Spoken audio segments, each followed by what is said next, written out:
Le titre de ce dossier, alors là, les amis, c'est Sébastien et Aurélien et Sébastien qui nous proposent ce dossier très particulier, puisqu'on va parler de théorie des nombres et du dernier théorème de Fermat. Je dis Fermat, il y a un T derrière, mais on dit Fermat, on l'a vérifié.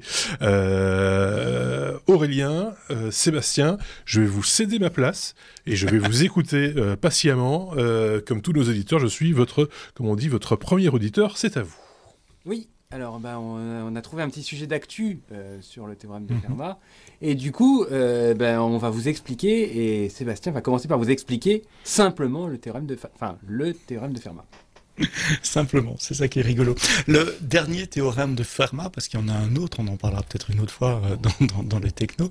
Le dernier théorème de Fermat, c'est un énoncé mathématique d'une simplicité déconcertante. Mais franchement, un collégien peut le comprendre. Mais il a résisté aux plus brillants esprits pendant plus de 3 siècles, 300 ans. Alors, pour l'expliquer, je fais un petit détour par Pythagore. Vous vous souvenez de Pythagore, Marc ? Le carré de l'hypoténuse est égal à la somme des carrés des deux autres côtés. Dans un triangle rectangle, c'est A carré plus B carré égale C carré. Oui. Et en fait, ce qui est intéressant, c'est qu'il existe une infinité de solutions à cette équation. Une infinité de combinaisons de A, B, C qui font tous les triangles rectangles imaginables. Ça peut être 3 au carré plus 4 au carré égale 5 au carré, parce que 3 au carré, ça fait 9. 4 au carré, ça fait 16, 9 plus 16, ça fait 25, c'est bien 5 au carré, etc. Et il y a une infinité de solutions quand l'exposant c'est 2, on appelle ça les triplets pythagoriciens. Alors, vous allez me dire, le rapport avec le théorème de Fermat, c'est quoi ? Pierre de Fermat s'est posé la question suivante. Que se passe-t-il si on remplace les carrés par des cubes ou les puissances de 4 ou n'importe quel autre chiffre supérieur à 2. Autrement dit, le théorème de Fermat, c'est est-ce qu'il existe des nombres entiers positifs A, B et C, tels que A exposant n plus B exposant n est égal à C exposant n, quand n est un entier supérieur à 2. Eh bien, vous savez quoi ? La réponse est non. Non. Non. Et c'est ça qu'affirme le dernier théorème de Fermat. Il dit l'équation A exposant n plus B exposant n est égale à C exposant n n'a pas de solution en nombre entier strictement positif lorsque l'exposant est supérieur à 2. C'est incroyable. Pour 2, il y a une infinité de possibilités, mais dès qu'on passe à 3 et au-delà, il n'y en a plus. Et donc, c'est ce qu'on appelle le dernier théorème de Fermat. Et je vous l'ai dit, avant ça, il en avait fait un autre, mais ça sera le sujet d'un autre dossier. Oui, je vais quand même en parler très rapidement. Donc, il y a le grand théorème de Fermat dont on vient de parler, et le petit théorème de Fermat, donc les deux ont été formulés dans les années 1640, c'est pas tout jeune. Et je vais juste, on pourra aborder ça dans un autre dossier si vous le souhaitez, mais je vais juste l'énoncer. Donc on prend P, un nombre premier. Donc vous savez, un nombre premier, prenons par exemple 3. Et puis, on va prendre A, un entier qui n'est pas divisible par P. Par exemple, 4. 4, c'est pas divisible par 3. Et donc, le petit théorème de Fermat, il dit quoi ? Il dit que A à la puissance P-1 moins 1, le résultat de cette opération-là, est divisible par P. Alors, par exemple, je vais reprendre mon exemple. Si P égale 3 et A égale 4, 4 à la puissance 3 moins 1, 4 au carré, ça fait 16, moins 1, ça fait 15, et bien 15, le résultat, est bien divisible par 3. 3 fois 5, 15. Donc, c'est une démonstration assez forte, et sans le savoir, tous les jours, lorsque vous ouvrez un navigateur Internet, lorsque la page ou la page que vous lisez est sécurisée par un protocole quel qu'il soit, la clé RSA et les fameuses clés publiques, clés privées, elles utilisent ce théorème-là. Alors, elles ne l'utilisent pas avec P égale 3, mais elles l'utilisent avec des grands nombres premiers. Je vous renvoie à des hors-séries sur la cryptographie qu'avait fait Sébastien il y a quelques années. Et en tous les cas, voilà, ce sont des théorèmes qui ont été démontrés si je ne dis pas de bêtises, XVIIe siècle et qui nous servent encore tous les jours. En tout cas, le petit théorème, celui que tu viens d'expliquer, a été démontré au XVIIe siècle, il y a presque 400 ans maintenant. Et lui, il a des explications très concrètes en informatique, tu l'as dit. C'est la base de la cryptographie, en tout cas de la cryptographie à clé publique et clé privée. Mais revenons au grand. Le grand... Pourquoi est-il passionnant? Exactement. Pourquoi? Parce que justement, les travaux de Fermat sont... Enfin... On y reviendra, mais font appel à plein de domaines. Lui, c'était un mathématicien, on va dire, du dimanche, et il s'intéresse à plein de choses, donc à plein de domaines. Et donc, pourquoi on parle de ce dernier théorème de Fermat encore aujourd'hui, Sébastien? En fait, Pierre de Fermat, il faut savoir, comme tu l'as dit, c'était pas un mathématicien. C'était un magistrat français au XVIIe siècle. Il est né en 1601, il est mort en 1665, à 64 ans. Et les mathématiques, pour lui, c'était un passe-temps. C'était un mathématicien amateur. Et il lisait un jour un livre d'un auteur grec, les Arithmétiques de Diophante, un texte ancien en grec. Et il a annoté dans son bouquin, dans la marge, j'ai trouvé une démonstration merveilleuse de ce théorème. Donc on parle du dernier théorème de Fermat. Mais la marche est trop étroite pour la contenir. Et donc, il affirmait avoir la démonstration, mais il l'a pas écrite, et on n'a jamais su s'il avait vraiment découvert arrivé à démontrer son théorème. Et c'est son fils qui, après sa mort, a publié les œuvres de son père. Et dans ces œuvres, il y avait cette annotation dans la marge en disant voilà le théorème, j'ai réussi à le démontrer. Et puis est-ce qu'il avait réussi à trouver ou pas? Il l'avait vraiment fait, parce que moi je peux en faire des théorèmes aussi. Ouais, j'ai qu'à mettre dans le bord d'une marche. En fait, la plupart des historiens en mathématiques aujourd'hui pensent que non. Il avait probablement trouvé une approche qu'il croyait correcte, mais qui probablement comportait une faille qu'il n'avait pas identifiée et qu'il n'avait pas vue. Parce que, je répète encore une fois, Fermat, c'était pas un mathématicien professionnel, et puis surtout les outils mathématiques de son époque étaient limités. La démonstration complète et rigoureuse a nécessité des concepts mathématiques qui n'existaient même pas à son époque. Et donc, ça a attiré la curiosité de plein de mathématiciens pendant des années. Bah oui, c'est un mélange de simplicité. Il s'énonce très facilement. A exposant n plus b exposant n égale c exposant n n'a pas de solution si n est plus grand que 2. Un collégien peut comprendre. Mais la démonstration elle-même, ça a mobilisé les branches les plus avancées des mathématiques. Il y a cette part de mystère aussi. Est-ce que Fermat avait vraiment une preuve? Si oui, laquelle? Et alors les mathématiciens ont fait des progrès graduels. Ils ont d'abord montré que pour certaines valeurs de n, comme 3 ou 4 ou 5, et puis après pour tous les n inférieurs à 100, ils arrivaient à faire une démonstration. Mais trouver une preuve générale, il a fallu des siècles, et c'est seulement en 1994 qu'un mathématicien anglais, Andrew Wiles probablement, a réussi à faire cette démonstration. Oui, c'est Andrew Wiles, je sais pas, britannique. Il a bossé quasiment dans le secret pendant 7 ans pour essayer d'attaquer ce théorème et de trouver une solution, on a dit, formelle, pas, voilà, en tout cas qui marche pour tout. Et donc, il n'a pas attaqué le théorème de Fermat frontalement. Il a d'abord travaillé sur les conjectures de Taniyama Shimura. Et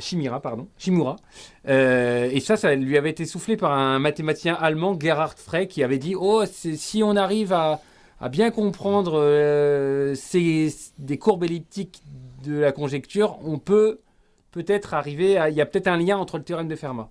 Et c'est quoi alors cette approche indirecte qu'il a prise?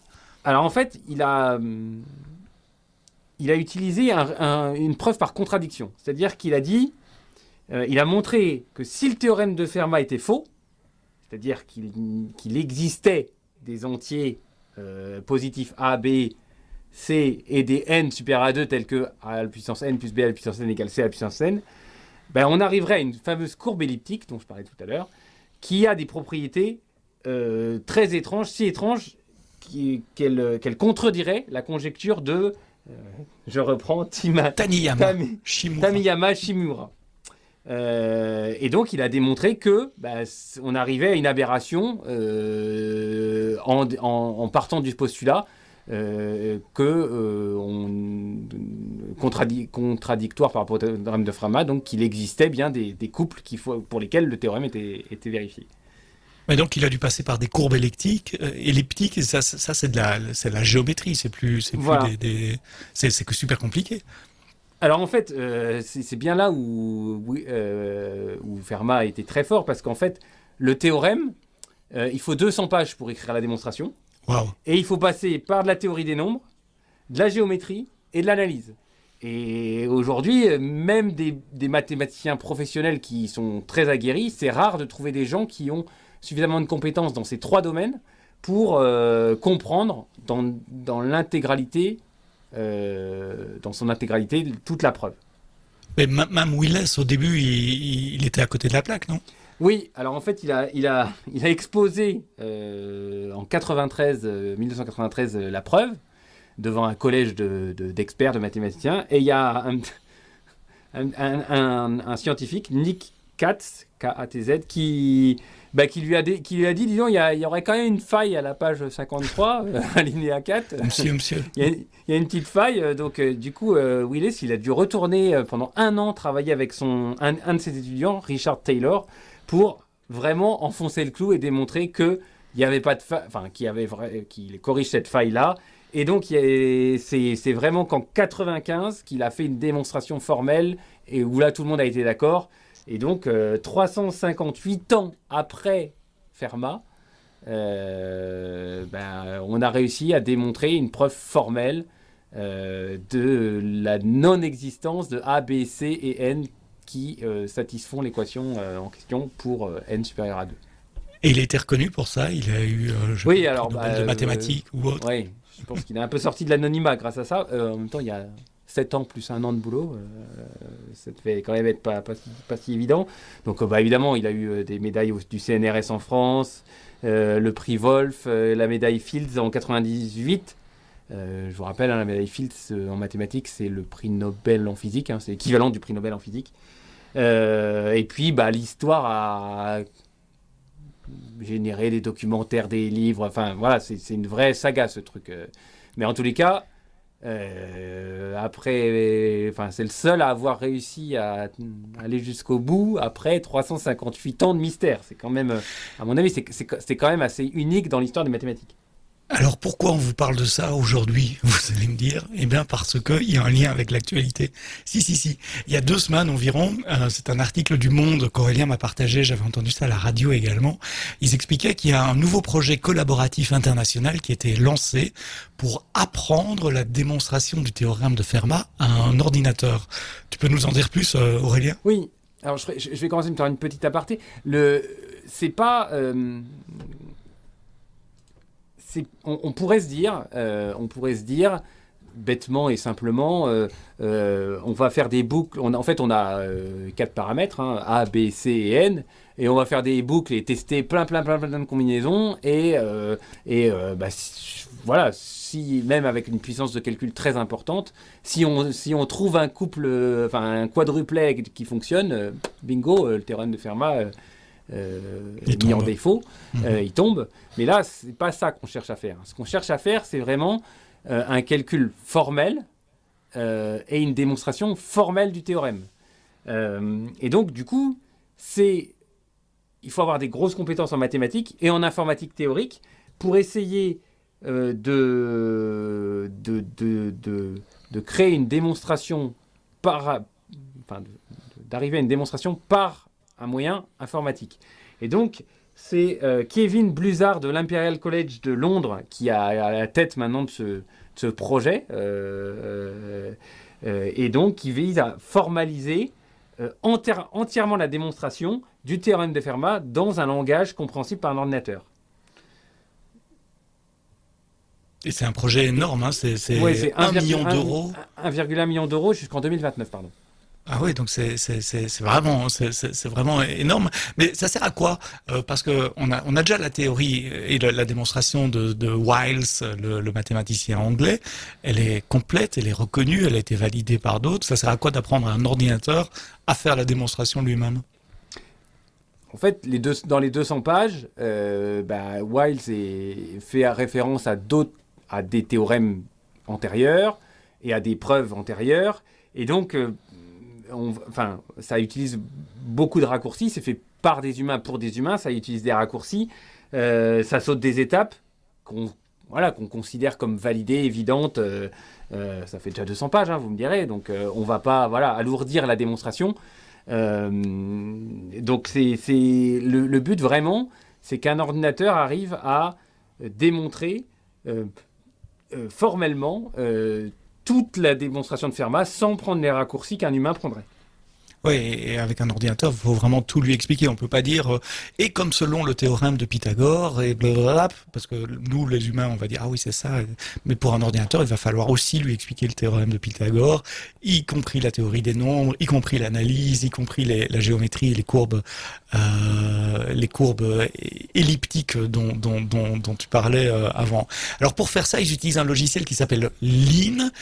C'est ce qu'on appelle un assistant de preuve. Donc c'est un environnement de programmation qui est vraiment spécialement conçu pour écrire et pour vérifier des démonstrations mathématiques. Et ce projet, c'est pas uniquement le monsieur que tu as cité à Londres, mais il y a une trentaine de mathématiciens qui sont des contributeurs directs dans plusieurs de pays, et puis beaucoup plus sur des forums de discussion. C'est un projet collaboratif où chacun peut apporter son expertise dans différents domaines des mathématiques pour traduire des morceaux de la démonstration. Donc c'est vraiment un projet colossal.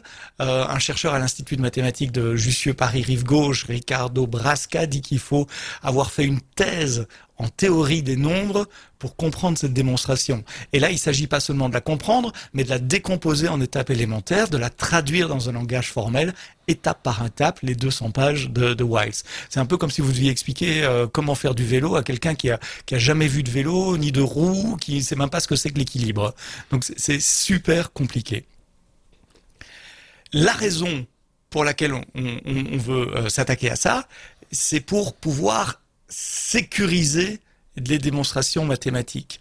Il y a trop d'articles mathématiques qui sont faux ou à moitié faux, où il peut y avoir des erreurs, parce que ils sont faits par des humains et il peut y avoir des erreurs. Et donc une fois qu'on arrive à formaliser dans un langage comme dans Lean une démonstration et toutes ces briques de base qu'on va être obligé de devoir expliquer à Lean, eh bien il va pouvoir appliquer ce raisonnement à d'autres algorithmes, d'autres démonstrations mathématiques, mais cette fois-ci sans risque d'erreur humaine, parce que je le rappelle, les mathématiciens sont humains, ils peuvent commettre des erreurs parfois subtiles. Après tout, c'est des démonstrations assez complexes, hein.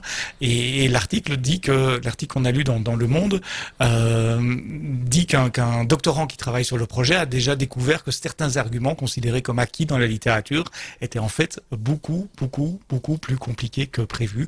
On pourrait peut-être même trouver des failles dans la démonstration de Wiles, pardon. Mais au fait, pour ce théorème de Fermat, s'il avait été totalement faux, on s'en serait probablement rendu compte depuis longtemps. Mais ce projet de formalisation pourra clarifier certains points peut-être obscurs ou des points imprécis, certaines ambiguïtés par exemple qui ont été relevées dans les années 60 par exemple. Et du coup, donc ce projet-là, c'est un gros morceau sur le théorème de Fermat, mais ça a d'autres applications sur, à mon avis, d'autres notions mathématiques. Oui, ça enrichit ce qu'on appelle la bibliothèque de Mathlib, qui est une énorme bibliothèque de connaissances mathématiques en Python essentiellement. Et plus cette bibliothèque s'enrichit, plus il devient facile de formaliser d'autres théorèmes complexes. Donc c'est un peu comme des Lego qu'on assemble pour pouvoir faire des choses beaucoup plus compliquées. Ça va devenir vraiment un outil pédagogique fantastique.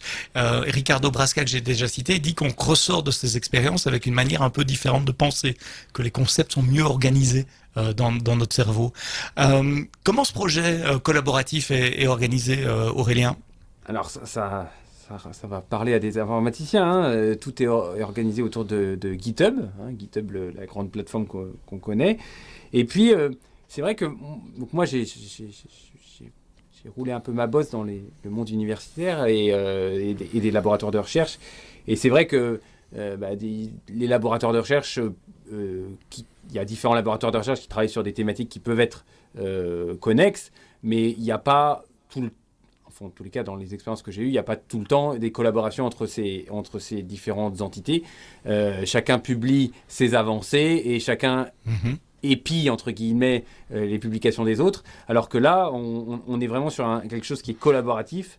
Le responsable, le coordinateur, là, dit que vraiment, il attend de ce GitHub et des forums et de tout ce qui tourne autour de ce projet-là, vraiment une collaboration de tout le monde scientifique, et il est très content qu'on puisse, qu'il puisse rayonner avec tous les collègues qui vont travailler, discuter, dialoguer et échanger et travailler avec des collègues qui n'auraient pas travaillé s'il n'y avait pas eu ce genre de projet et ce genre de plateforme. Et ils en sont où là actuellement ? Alors, pour l'instant, c'est que le début. Je vous rappelle, c'est financé jusqu'en 2029. Ils formalisent les concepts de base de la démonstration. Et ils utilisent d'ailleurs on t'a parlé de Lean, mais Lean Blueprint, qui a été développé par un Français, Patrick Massot. Je suis allé voir d'ailleurs à quoi ça ressemblait, Lean Blueprint, pour documenter et architecturer tous les bouts de code que chacun va ramener sur le GitHub, de toutes les briques de la démonstration de Fermat, puisque je rappelle, il y a de la géométrie, il y a de la théorie des nombres, il y a un tas de choses. Ça fait appel vraiment à beaucoup de monde. Et comme ça, c'est en open source, c'est en public, on peut aller voir quelque part l'avancement du projet ? Oui, donc je le disais, sur le GitHub, il y a beaucoup d'activités. Et puis, sur le forum des utilisateurs de Lean, le fameux Ricardo Brasca dont tu as parlé là, s'étonne déjà que il y a déjà beaucoup d'activités sur ce forum. Et je vous invite à y aller. Si vous comprenez tout, vous m'appelez. Mais ça paraît très intéressant, et c'est un gros morceau. De faire passer ça d'une démonstration 200 pages de papier à quelque chose qui est un ordinateur où vraiment faut tout écrire et démontrer. Pour toi, Sébastien, on a pas mal potassé le sujet. Quelle est la portée de ce projet-là au-delà des mathématiques pures Il n'y a pas d'application mathématique pure, ça sert à rien ce théorème. Donc ce projet de le coder dans Lean, ça montre vraiment l'illustration parfaite de l'évolution des mathématiques à l'ère du numérique et des ordinateurs. Historiquement, les mathématiques, ça a toujours été une activité humaine. C'était de l'intuition, de la créativité, de la communication, un bout de papier et un crayon. Mais avec l'avènement des assistants de preuve, comme Lean, on assiste à une nouvelle façon de faire des mathématiques, qui est plus rigoureuse, qui est plus collaborative et peut-être plus accessible également. Et puis à plus long terme, ces travaux pourraient évidemment avoir des implications pour l'intelligence artificielle, on y revient encore, et pour la vérification formelle de programmes mathématiques, parce qu'on pourrait imaginer des systèmes capables non seulement de comprendre des preuves mathématiques complexes, mais aussi de raisonner et de générer de nouvelles connaissances mathématiques. Et là, ça serait une révolution, en tout cas dans le monde des mathématiques, un peu comparable à celle que Fermat a involontairement initiée avec sa petite note en marge d'un bouquin écrit en grec il y a plus de 3 siècles. Qu'est-ce qu'on se marre chez les mathématiciens. C'est passionnant, évidemment, mais je suis toujours là, anti et positif. Pas du tout. Mais je me demandais ce que, sans télévision, sans Internet, etc., ce qu'on faisait au XVIIe siècle, le soir, au coin du feu, ben voilà, maintenant on sait, des théorèmes, tout ça pour dire que... On écrivait des trucs dans la marge. On écrit, voilà, juste dans la marge, on griffonne une connerie, et puis voilà ce que ça fait 3 siècles plus tard. Si ça se trouve, il délirait complètement, ce pauvre Fermat. Il avait plus toutes ses billes. Et nous, on est là comme des cons à essayer de trouver des explications pour un truc qui sert à rien. Et c'est ça la conclusion que tu nous as donnée, Sébastien. C'est quand même tout ça pour ça. 24 minutes et 13 secondes pour en arriver à ça. Et encore, on n'est pas rentré dans les détails. Merci beaucoup, les garçons, pour cette épopée. Dit, ça pourrait se lire comme un roman. On serait bien inspiré d'en faire un film à l'occasion. D'Affermacode. Par exemple. Ne serait-ce que pour sensibiliser un peu tout le monde à ces concepts mathématiques et à ce que ça peut apporter dans différents types de domaines et ce que ça représente de manière fondamentale. Merci à tous les deux. Merci à vous d'avoir écouté ce hors-série. N'hésitez pas à le partager avec vos amis si vous voulez qu'ils s'y collent aussi. Mais voilà, que dire, c'est la première fois qu'on fait un hors-série là sur ce genre de sujet. Il faut le reconnaître. Et donc on va voir. Des feedbacks. On attend vos retours et on les lira avec grand plaisir. Merci à tous. Passez de bons moments avec les technos et avec d'autres podcasts aussi. Il faut être large et multiple. Et bonne lecture, puisqu'on vous met la source vers l'article du journal Le Monde dont tu parlais là tout à l'heure. À très bientôt. Salut.